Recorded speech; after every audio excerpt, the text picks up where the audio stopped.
Hello guys, अस्सलाम वालेकुम। Welcome back chef महबूब Dubey kitchen में आपका स्वागत है गाइस। जैसे कि आज है चांद रात और हमारा है आज आखिरी रोज़ा। तो मैं जल्दी जल्दी ये तैयारी करने लगी क्योंकि मुझे मार्केट भी जानी था। और ये मैंने फट जल्दी जल्दी से मैंने थोड़े से फ्रूट का टेस्ट चाट बनाई और महबूब भी लग गए साथ में क्योंकि काम हमारा ज़्यादा था और समय हमारे पास बहुत कम। बस रोज़ा अफ्तारा, रोज़ा अफ्तारने के बाद महबूब ने चढ़ा दिए क्या कहते हैं शीर खुरमे की तैयारी कर दी है। अच्छा गाइज़, आपको ये शीर खुरमे की पूरी रेसिपी हम इसी ब्लॉग में दिखा रहे हैं क्योंकि एक्चुअली हमने ये कभी भी है ना यूट्यूब, हाँ, यूट्यूब के ज़रिए हमने ये वाली रेसिपी डाली नहीं है इसके अंदर, शेयर नहीं करी है इसके अंदर। तो इस वजह से हम ये आपको स्टेप बाय स्टेप पूरी दिखा रहे हैं। तो महबूब ने पहले ये दूध चढ़ाया, दूध चढ़ाने के बाद उसमें उबाला आया, उबाला आने के बाद फिर इसके अंदर इन्होंने जाफ़रान ये ऐड कर दिया इसके अंदर। और महबूब दूसरे आदमी से बात भी कर रहे थे क्योंकि फ़ोन चल रहा था साथों साथ और वो अपना दिखा भी रहे थे और बीच-बीच में इसे चला भी रहे थे क्योंकि अगर लग जाए तो फिर इसका बेकार हो जाता है। तो बस जैसे उबाला आया तो इन्होंने डाल दी इसके अंदर चीनी और ये कूट के डाल दिया है इसके अंदर इलायची। इलायची जैसे आप देख रहे होंगे दूध ज़्यादा है तो उसी क्वांटिटी के साथ उन्होंने डाला है इसके अंदर सारा सामान। और ये डाल दिया है इन्होंने गुलाब जल, उसके अंदर केवड़ा जैसे होता है ना, गुलाब जल का केवड़ा हम लोग इंडिया लैंग्वेज में ही बोलते हैं केवड़ा। और बस ये डाल दिए हैं सवैये। और यहाँ पे एक भगोने में इन्होंने देसी घी खूब अच्छी तरह से बॉयल आने तक उबालना करा है इन्होंने। और यहाँ पे डाल दिए हैं ये, इन्होंने पहले ही से ही भिगो के रख दिए थे बादाम, और बादाम के छिलका उतारने के बाद इन्होंने उसे बारीक बारीक काट लिया और साथ में पिस्ता भी। और अब जब ये सारी चीज़ें हमने ऐड कर दी तो फिर इसके अंदर सवैये पैकेट खोल खोल के, ये ज़्यादा चूरा नहीं बनाना का, एक एक पैकेट के 2 ही डालने के। और साथ में इन्होंने दूसरे पैन में जैसे मैंने बताया आपको भगोने में इन्होंने देसी घी में ये सब रोस्ट कर दिए। सारी चीज़ें इसके अंदर, दोनों चीज़ें इसके अंदर रोस्ट कर दिए, थोड़ा-सा ब्राउन करने के तक ये गरम करेंगे इसके अंदर। और बस साथ, और इतना ही करना था, इससे ज़्यादा नहीं करना था। और ये गरम हो गया और अब बस ये बंद कर देंगे गैस को, रेडी है। और साथों साथ ये पकौड़े भी बना रहे थे और क्या कहते हैं अब ये इसमें डालने लगे। और थोड़ा-थोड़ा करके डालना पड़ता है ताकि ये बाहर ना निकले, गरम होता है ना क्योंकि घी में गाइज़ बहुत ये ज़्यादा। एकदम से ना उबाला आता है ना तो दूध और ये एब्ज़ॉर्ब नहीं कर पाता। तो जैसे आपने देखा होगा ना कि हम लोग बनाते हैं क्या नाम है उसका, सॉरी गाइज़ मेरे ध्यान से निकल रहा था, मुँह पे आ रहा था, वो मैं बोल नहीं पा रही थी। तो मैं सॉरी, इसके लिए सॉरी बोल रही हूँ।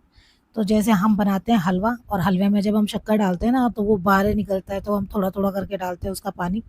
सेम प्रोसेस है इसका ऐसे ही। तो देसी घी में भी और दूध के साथ इसका उबाला बहुत तेज़ी से आता है। तो थोड़ा-थोड़ा, थोड़ा-थोड़ा कर के इसके अंदर ये सारा ऐड करना होता है। और फिर इसके अंदर ये लास्ट खूब, स्टेप है, इसके बाद मैं इसको गैस और पे बंद करना है। हाँ, और ये बस हो गई तैयार और फिर हम निकल गए शॉपिंग के लिए। अब शॉपिंग के क्या, मुझे मेहंदी लगवानी थी, यहाँ पे आके देखा तो कुछ और ही लोचा था। इतना रश था, इतना, जहाँ देखो बस वहाँ औरतें बैठी थी मेहंदी लगवा रही मेहंदी थी। लगाने के लिए। मैंने कितनी जगह ट्राई करा कि कोशिश कर रही कि मैं अपने हाथों पे मेहंदी लगवा लूँ, मगर गाइस नहीं लगवा पाई क्योंकि यहाँ रश ही बहुत था। और एक बंदा जब बैठा था तो वो दूसरे को लेके बैठा था साथ में कि ये इसके बाद मेरी नंबर आएगा, इसके बाद मेरा नंबर आएगा। तो यहाँ पे खड़े होना बेस्ट था। तो मैं महबूब से हमने बोला, 1 घंटे तक वेट भी किया। हाँ, मैं फिर कितने आगे तक चली हूँ मुझे पता है। 1 घंटे तक वेट मैं, किया, वो नहीं कह रहा है मिली। नहीं नहीं लगवा के ही जाऊँगा, लगवा के ही जाऊँगा। मैंने कहा नहीं यार मुझे नहीं लगवानी। फिर हम आगे चले और चले और चले। बस मतलब जहाँ तक निगाह पड़ रही थी ना गाइस, यकीन करें कि बस मेहंदी लगाने के लिए औरतें बैठी हुई थी यहाँ पे लेडीज़, और सब लगा रहे थे मेहंदी एक दूसरे के हाथों पे। फिर बस मैंने कहा अब यहाँ से चल बेकार है, मैं हँसने भी लगी।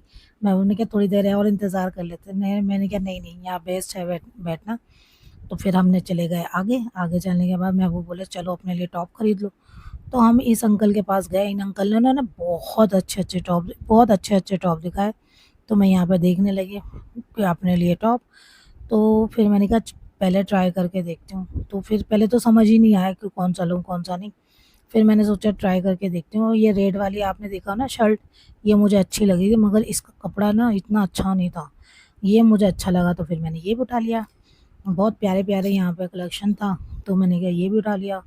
फिर महबूब मुझे कहते रहे कि तुम बस चेक अपना डाल के ये इसके अंदर आते चेक करते रहो आप, मैं वीडियो बना रहा हूँ, मैं देख लो। वीडियो बना रहा तो हूँ। अच्छे से अंकल से हमने बात कर ली, अंकल बोले कोई बात नहीं, आप आराम से देखो वीडियो बनाओ। और बस और कलेक्शन अंकल की दुकान जो है इधर है बड़दुबे में, मीना बाजार में। इनका नाम है नरेश कुमार, और ये आप भावना रेस्टोरेंट है एक, उनके सामने है इनकी शॉप। हाँ, वो अंकल बोल रहे थे कि हमारा ऐड भी करना, तो इस वजह से गाइस यहाँ पे अच्छा कलेक्शन है और कम प्राइस में है यहाँ पे, और दुकानों से बहुत कम प्राइस है। तो यहाँ पे वो सामान आपको आराम से ये टॉप मिल जाएंगे। फिर मैंने कहा, बहुत ट्राई करने के बाद मैंने 3-4 फिर भी ले लिए। लेने आई थी एक ही सिर्फ, और लेकिन फिर अच्छा कलेक्शन मिला तो मैं जब 3-4 ले मुझे लिए। तो फिर मुझे जब अच्छा कलेक्शन मिला तो फिर मैंने 2-3 ले लिए। और फिर और समझ नहीं आ रहा था, फिर मैं निकल गई, पेमेंट कर दिया। पेमेंट करने के बाद फिर बोली यार एक और उठा लेते हो। तो फिर वो अंकल बेचारे बहुत स्वीट थे, बहुत ज़्यादा स्वीट थे। तो उन अंकल ने कहा बेटा आप आओ, अच्छा सा, वो भी इंडिया के हैं। सबसे बड़ी बात ये है कि इंडिया के अंकल, अंकल को देख सकते हो आप, बहुत स्वीट है। और बस इन्होंने फिर कहा है कि बेटा ये भी ले लो, ये भी ले लो। और फिर उन्होंने मुझे एक नाइटी दिखाई, तो मैं ज़्यादा मुझे नहीं चाहिए थी नाइटी वगैरह, और मैंने नाइटी ना लेके बस टॉप ही ले लिया। और फिर मैं निकल गई यहाँ से, क्योंकि टाइम इतना हो गया था यहाँ ये चलते चलते, हमें 12-1 बज गया था और घर भी पहुँचना था, क्योंकि सुबह को वो तो यहाँ पर चांद रात की वजह से पता नहीं चला हमें कि भाई हाँ कितना टाइम हो रहा है। हाँ। और यहाँ पे मतलब बिल्कुल ऐसा दुबई अपने आप में, मैंने कहा था ना पहले भी आपसे, कितनी बार कह चुकी हूँ, अपने आप में एक बात है। मगर चांद रात की रात में नहीं है, इतने सालों में पहली बार यहाँ पे आई हूँ। मैं आती जाती रहती हूँ, मगर चांद रात की रात को मैं फर्स्ट बार आई थी, क्योंकि महबूब नहीं मान रहे थे कि कुछ लेना है, कुछ लेना है, हाथों पे मेहंदी लगवानी, चलो चलते हैं, चलो चलते हैं। बस इसी वजह से मैं आ गई थी। और फिर हम बैठ गए अपने बस में, और बस हमारी चलने लगी हवाओं से बातें करते हुए। तो महबूब यहाँ पे भी बाज नहीं आए, और फिर ये शुरू हो गए।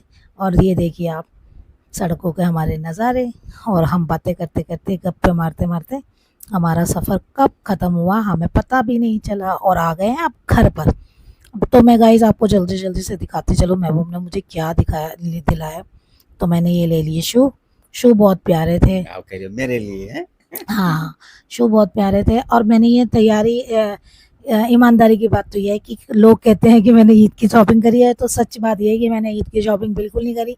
गाइस मैं आपको बताने वाली हूँ कि मैं बहुत जल्दी जाने वाली हूँ कहीं, और ये शॉपिंग मेरी उसी की तैयारी की चल रही है। तो मैंने टॉप ना लेके पूरे पूरे सेट लिए हैं, हाँ। और ये बहुत यूनिक है, बहुत। और कंफर्ट तो इतने हैं बहुत ज़्यादा, बहुत ही उम्दा किस्म की ये मुझे चीज़ें मिल गई है। तो बस इतना ही था हमारे लिए। और मैं इतनी थक चुकी थी, मैं क्या बताऊँ, क्योंकि रोज़ा था। फिर दूसरी बात, कितनी जगह हम लोग गए, और मेहंदी के चक्कर में ना गाइस हम लोग इतने चले हैं ना, इतने चले हैं कि कोई लड़की हमें मिल जाए नहीं। फिर मैंने बीच बीच में आपको ब्लॉग नहीं दिखा पाई, क्योंकि मैंने 2-3 चीज़ें और अपने मेकअप का सामान का उठाया था, तो वो मैंने ले लिया। और बस अब मैंने कहने लगी कि अब मुझे छुट्टी चाहिए, अब मुझे सोने दो भाई। तो मैं वो कह रहा नहीं नहीं नहीं, चलो अच्छा ठीक है, अल्लाह हाफिज़ कह देता हूँ। तो यहाँ पे कह के फिर हो गया, और यहाँ हो गई फजर, तो अब महबूब हो चल गई गए। ईद। ईद की नमाज पढ़ने गए हम गाइस। ईद मुबारक गाइस, आप ईद सबको मु हमारी तरफ से ईद बहुत बहुत मुबारक। आप सबको हमारी तरफ से ईद बहुत बहुत मुबारक हो। यहाँ पे हो गई ईद की नमाज। और ये देखिए महबूब की आंखें, क्योंकि पूरी रात सो नहीं पाए, क्योंकि हाँ। हमें बात करते करते ना 3 तो बज ही गए थे गाइस। और बस फिर तैयारी थी, पार्टी थी, तो यहाँ से हमने लगानी शुरू कर दिए प्लेटें। और ये देखिए आप, डाइनिंग टेबल्स, छोटी डाइनिंग टेबल से लेके हमने बड़ी डाइनिंग टेबल तक एकदम अच्छे से सजा दी गई है। ये देखिए आप, और हमारे यहाँ पार्टी तो आज। गाइस हमारे चैनल को लाइक करें, शेयर करें, कमेंट करें, सब्सक्राइब करें गाइस, और बेल आइकन जरूर दबाएं ताकि हमारे हर आने वाली वीडियो आपको बहुत जल्दी जल्दी पहुंच सके गाइस। और हमें आपकी सपोर्ट की बहुत ज़रूरत है गाइस, बहुत ज़्यादा सपोर्ट की ज़रूरत है। और आज की पार्टी, बस फिर पार्टी के बाद हम निकलेंगे कहीं और, वो भी आपको बताएंगे। जब तक के लिए प्यार बांटिए, खुश रहिए, अल्लाह हाफिज़।